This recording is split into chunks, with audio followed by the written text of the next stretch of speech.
Oi pessoal, tudo bem? Vamos começar a nossa próxima aula sobre sistema urinário, ok? Agora a gente vai ver o processo de saída da nossa urina. A gente viu o processo de saída das fezes, né? A formação e saída das fezes.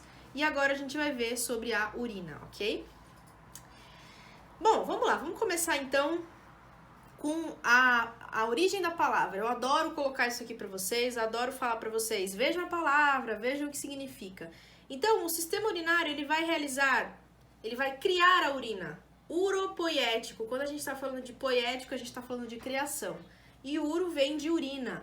Então, o sistema urinário, ele tem essa função uropoiética, tá? Criar a urina, formar a urina. E no sistema urinário, a gente estuda o caminho de eliminação percorrido pelos produtos do metabolismo e de substâncias dissolvidas em água do nosso corpo, ok? Então, a função principal é manter a homeostase e manter o equilíbrio do pH. Homeostase, lembrando que quando a gente tem um equilíbrio entre as funções do nosso corpo, né? Quando a gente chega ao equilíbrio, a gente garante a homeostase. Homeostase significa equilíbrio. E a excreção da urina, ela vai significar isso também, porque pela urina, além de saírem os constituintes que não foram utilizados pelo nosso corpo, vai também garantir o controle da água, o controle hídrico, ok? Do nosso corpo. E com isso vai conseguir controlar N funções, como por exemplo a pressão arterial, né? E o pH também, manter o pH das nossas substâncias. Bom, esse é o nosso sistema urinário. Ele é constituído pelos rins, né? Então, olha só os rins. Lembra desse carinha aqui, o chapeuzinho do rim, a suprarrenal, que a gente viu lá no sistema endócrino? Saindo dos rins, a gente tem esses dois ligamentos aqui, né, que é o nosso ureter, e a gente chega do ureter na bexiga urinária, e o local de saída é a uretra, tá? Então, rim, ureter, bexiga e uretra. Lembrando que nós temos uma veia e uma artéria, né? Ambas vão percorrer desde o coração, né, por todo o nosso corpo. Então, eles vão estar presentes aqui, olha só, os rins, eles são irrigados pelo sangue, ok? Então, a gente vai ter ali irrigação capilar sanguíneo, que vai realizar a troca de substâncias, ok? Como a troca também de água. Bom, então aqui a gente tem os dois modelos, né, masculino e feminino, os dois sistemas urinários. Vamos ver o feminino primeiro, né? Então aqui o feminino é um corte lateral.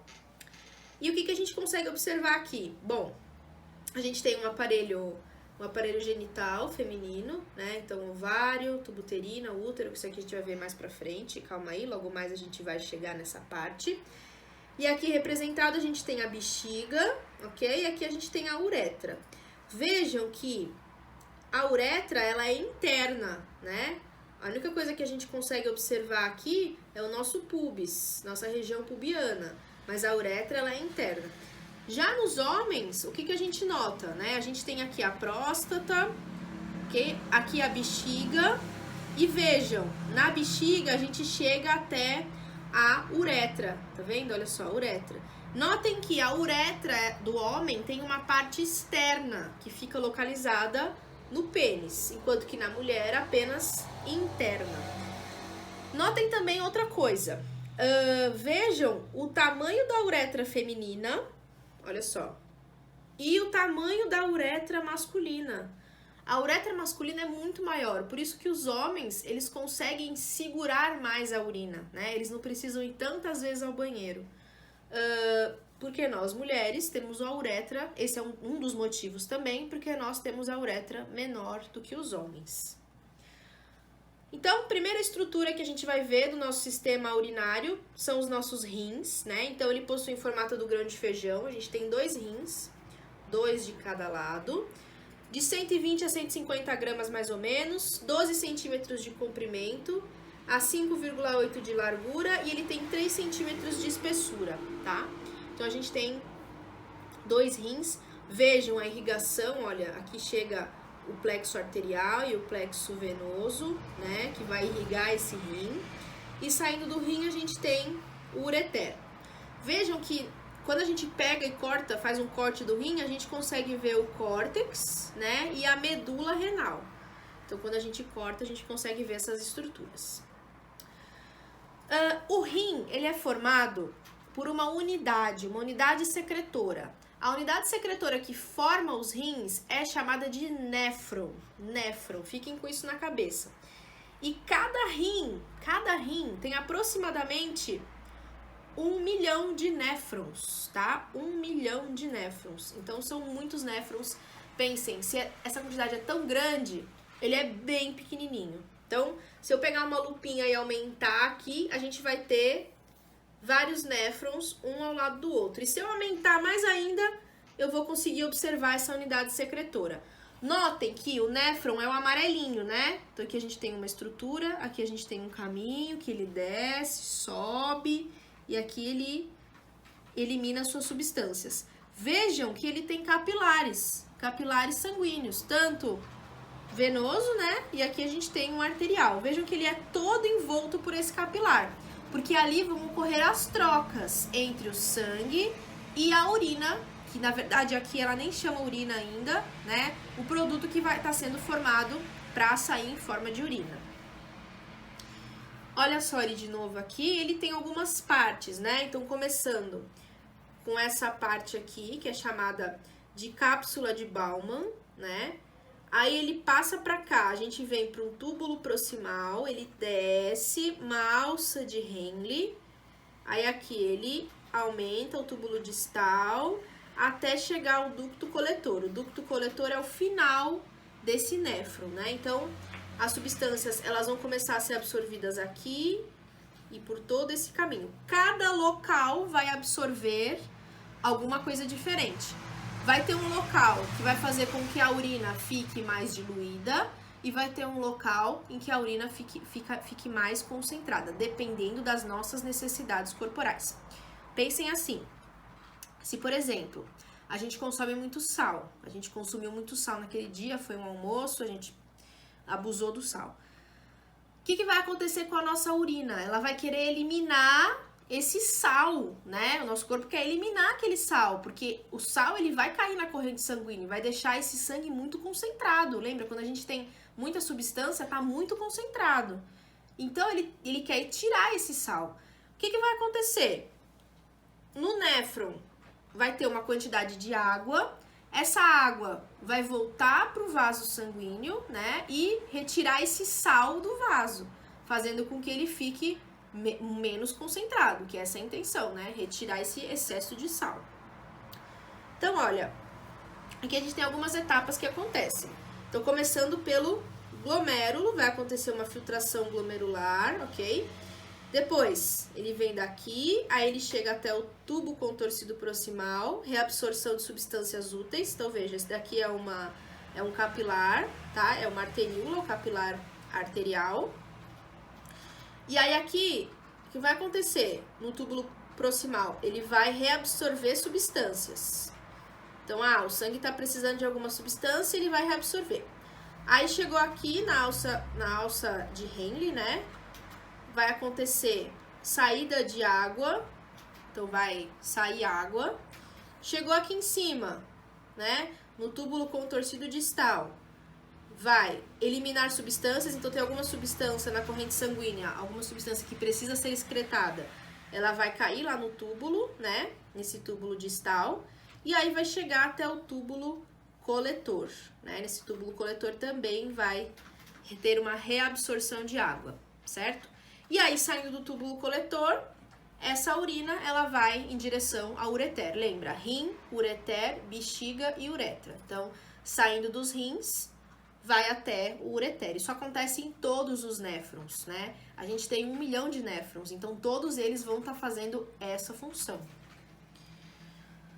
Ok, só que essa regulação, ela não acontece só porque o rim, o néfron, consegue ver o que tem na corrente sanguínea. Não, tudo isso é controle aqui, ó, dentro da nossa cabeça, né?